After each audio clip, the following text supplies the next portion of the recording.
Hi everyone, எல்லாரும் எப்படி இருக்கீங்க? இன்னைக்கு வீடியோல நான் என்ன செய்ய போறேன்டா சிம்பிளா எங்க ஸ்ரீலங்கால நாங்க நோம்பு டைம்ல குடிக்கிற எங்க டெலிஷியஸான கோழி கஞ்ச நான் எப்படி வீட்ல செய்றேன்றதுதான். and அதோட சேர்த்து இந்த இஃப்தாருக்கு நான் என்னென்ன prepare பண்ணியிருக்கேன் அப்படின்றதையும் கொஞ்சம் ஆட் பண்ணியிருக்கேன். So I really hope you guys enjoy watching.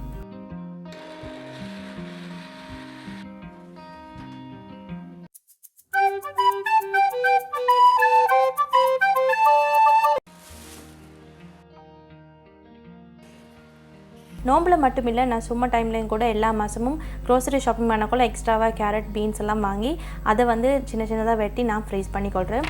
இந்த மாதிரி ஃப்ரீஸ் பண்ணக்குள்ள எனக்கு வந்து நிறைய மாதம் ஃப்ரீசரில் இருந்த வெஜிடபிள்ஸ் யூஸ் பண்ணுற மாதிரி இருக்காது. அண்ட் அதே மாதிரி வேறு சாப்பாட்டுக்கு எங்களுக்கு ஏற்ற மாதிரி எனக்கு வெட்டி வச்சுக்கொள்ளும். இப்போ நூடுல்ஸுக்கு வந்து வேறு மாதிரி, நாங்கள் ஃப்ரைட் ரைஸுக்கு வேறு மாதிரி, கஞ்சிக்கு வேறு மாதிரி, அந்த மாதிரி எனக்கு எப்படியெல்லாம் வேணுமோ அந்த மாதிரி எனக்கு வெட்டி ஈஸியாக ஃப்ரீஸ் பண்ணிக்கொள்ளும். எனக்கு லாஸ்ட் மினிட்ல அதுவும் ரமதான் டைம்லலாம் எங்களுக்கு வந்து கொஞ்சம் வேலையை ஃபாஸ்ட் ஆக்குறதுக்கும் இது நிறைய யூஸ்ஃபுல்லாக இருக்கும்.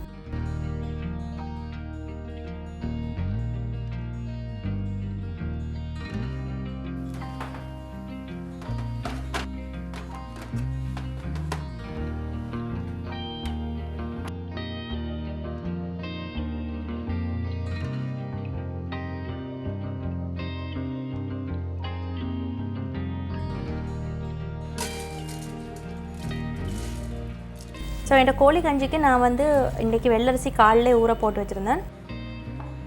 ஸோ இந்த மாதிரி ஒரு பொட்டில் என்னோடய வெள்ளரிசியை போட்டுட்டு அதில் கொஞ்சம் வெங்காயம், கொஞ்சம் தக்காளி, அதுக்கப்புறம் ஃப்ரெஷ்ஷாக ஒரு கைப்பிடி அளவு கொத்தமல்லி இலை,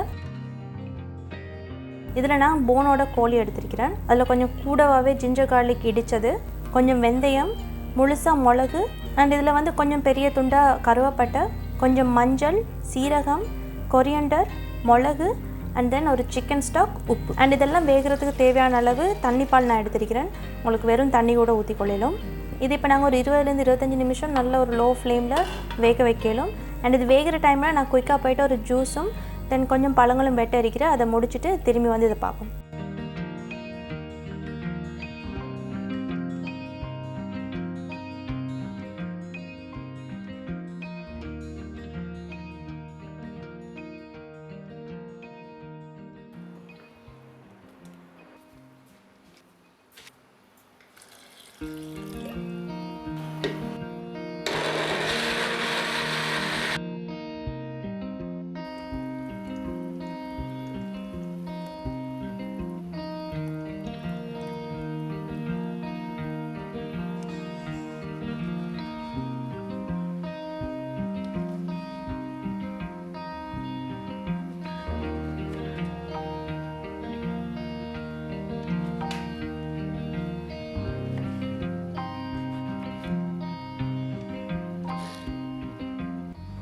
இப்போ பார்த்தா ஒரு 25 நிமிஷத்தில் இந்த கஞ்சிக்கு வேக வச்ச அரிசி நல்லா வெந்துட்டு.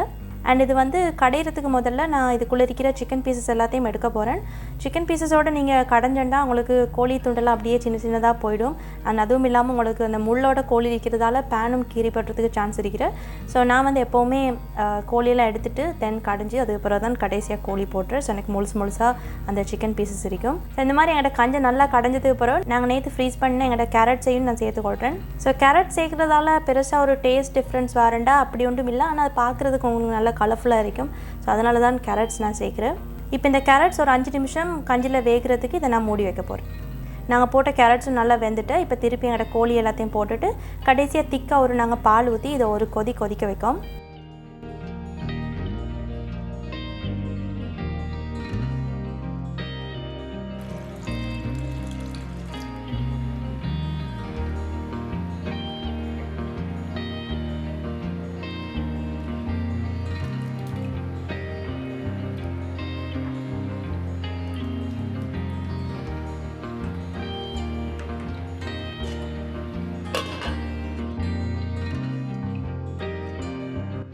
ஸோ அவ்வளோதான் என்னோட கோழி கஞ்சி ரெடி. நான் இதை எப்போவுமே இறக்குறதுக்கு முதல்ல கொஞ்சம் மேலால் மிளகு அண்ட் அதுக்கப்புறம் கொஞ்சம் வெங்காயம் துண்டு கொச்சியோட சேர்த்து அப்படியே தாளிச்சிட்டு அதையும் கொட்டி இதை அப்படியே எடுத்து வச்சுட்டு தான்.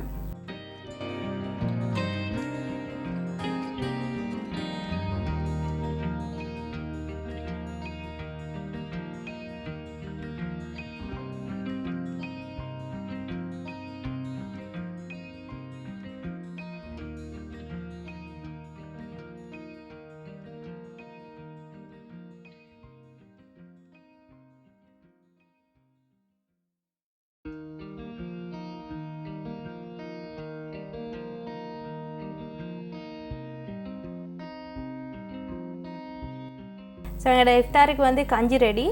அடுத்தது அஃப்கோர்ஸ் எங்களுக்கு வந்து ஏதாச்சும் ஒரு ஷோர்டீட்ஸ் வேணும். நான் ஃபர்ஸ்ட் வீக் செஞ்சு வச்ச ஷோர்டீட்ஸ் எல்லாம் முடிஞ்சுட்டு ஸோ இன்றைக்கி வந்து ஒரு ஃபிஷ் பஃப் செய்கிறதுக்கு நான் நினச்சிருந்தேன். ஸோ அதுக்கு வந்து ஒரு மாலுப்பானுக்குள்ளே நாங்கள் வைக்கிற மாதிரி ஒரு ஃபில்லிங் செஞ்சுட்டு நான் ரமதானுக்கு ஷாப்பிங் பண்ணக்குள்ள ரெடிமேடாக பேஸ்ட்ரி டோ வாங்கியிருந்தேன். ஸோ இன்றைக்கி வந்து அதை யூஸ் பண்ணி ஒரு ஃபிஷ் பஃப் செய்யோம் அப்படின்ட்டு பிளான் பண்ணியிருக்கிறேன்.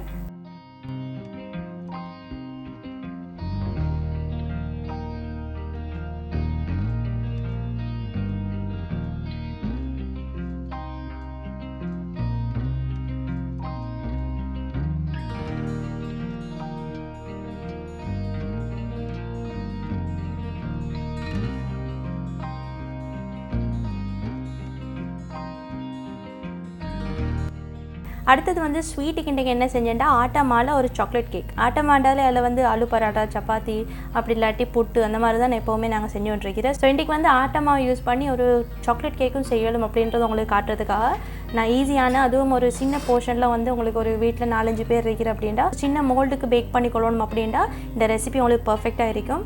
அண்ட் நான் வந்து இன்றைக்கி இந்த கேக் செய்கிறதுக்கு யூஸ் பண்ண இன்க்ரீடியன்ட்ஸ் அதில் மெஷர்மெண்ட்ஸ் எல்லாமே உங்களுக்கு டிஸ்கிரிப்ஷனில் போட்டிருக்கிறேன். அண்ட் இதில் வந்து நீங்கள் எப்படி செய்கிறன்ற மெத்தட் மட்டும் பார்த்துக்கொள்ளுங்க.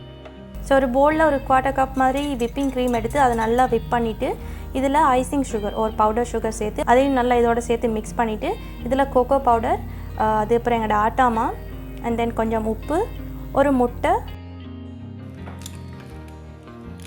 Baking powder, baking soda, and அதுக்கப்புறம் கொஞ்சம் வெஜிடபிள் ஆயில். இதை இப்போ நல்லா மிக்ஸ் பண்ணிவிட்டு இந்த கேக் பேட்டர் நல்லா ஊற்றக்கூடிய மாதிரி எங்களுக்கு இதில் கொஞ்சம் பால் சேர்த்து இதை மிக்ஸ் பண்ணி எடுக்கிறதான். முந்தையெல்லாம் கேக் பேக் பண்ணுறேன்டா அது வந்து எவ்வளோ நாங்கள் பீட் பண்ணுறோமோ அந்தளவுக்கு சாஃப்டாக வர அப்படி தான் நான் நினச்சிட்டு இருந்தேன்.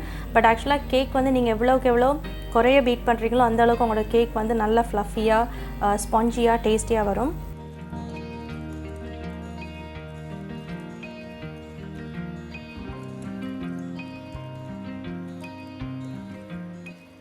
ஸோ இதில் இருக்கிற அந்த எல்லாம் சேர்ந்து உங்களுக்கு அந்த லிக்விட் கன்சிஸ்டன்சி வர வரைக்கும் இதை மிக்ஸ் பண்ணிவிட்டு எங்களுக்கு பேக் பண்ணிடலும். ஸோ என்னோட அவனில் வந்து பஃப் பேஸ்ட்ரியும் ரெடி ஆகிட்டு இப்போ இதை வெளில எடுத்துகிட்டு என்னோட கேக் பேட்டரியும் மோல்ஸுக்கு வந்து ட்ரான்ஸ்ஃபர் பண்ணிட்டு இதை பேக் பண்ணிடலும்.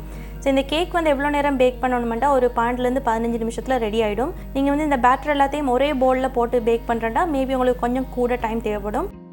அண்ட் இப்போ இதுக்கு வந்து ஒரு பட்டர் க்ரீம் டாப்பிங் நான் செய்ய போகிறேன். அண்ட் அது கொஞ்சமாக சீனி, பட்டர் இது ரெண்டையும் சேர்த்து நல்லா இதை பீட் பண்ணிவிட்டு இதில் கொஞ்சமாக பால் அண்ட் அதுக்கப்புறம் வெண்ணிலா எசன்ஸ் சேர்த்து அதையும் இந்த மாதிரி நல்லா க்ரீமியாக வர வரைக்கும் மிக்ஸ் பண்ணிவிட்டு ஸோ இது வந்து இந்த மாதிரி நல்லா க்ரீமியாக வந்தது அப்புறம் இதில் கொஞ்சமாக கோகோ பவுடர் அண்ட் கொஞ்சம் பாலும் நான் சேர்த்துருந்தேன். ஸோ இது இந்த மாதிரி நல்லா உங்களுக்கு ஒரு க்ரீமி கன்சிஸ்டன்சியில் வர வரைக்கும் இதை மிக்ஸ் பண்ணிவிட்டு ஸோ உங்களோட கேக்கை நீங்கள் பேக் பண்ணிவிட்டு அது கம்ப்ளீட்டாக ஆறுனது அப்புறம் உங்களுக்கு இந்த டாப்பிங்கை மேலால் போட்டு என்ஜாய் பண்ண தான் இருக்குது. இன்றைக்கி வந்து கொஞ்சம் லேட்டாக நான் சமைக்க தொடங்கினபடியால் என் கேக் இன்னும் சூடாக இருக்கிற. ஸோ அதனால் நான் இப்போ வந்து டாப்பிங் போடலை. நாங்கள் வந்து நோம்பு திறந்தது அப்புறம் இன்ஷால்லா எங்களுக்கு ஐ திங்க் அந்த டைமில் வந்து ஓகேயாக இருக்கும். இந்த கேக் வந்து எவ்வளோ ஸ்பாஞ்சியாக ஃப்ளஃபியாக இருக்குன்னு நான் உங்களுக்கு காட்டுறேன். இந்த வீடியோவில் வந்து மெயினாக கோழி கஞ்சி நாங்கள் எப்படி செய்கிறேன் அப்படின்றத காட்டுறதுக்காக தான் நான் எடுத்தேன்.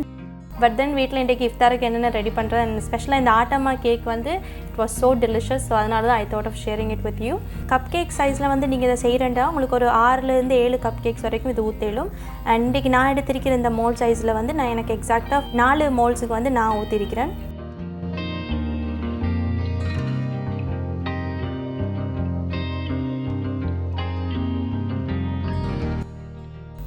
That's it for today everyone. Thank you really so much for watching. I'll catch you all next time. Bye.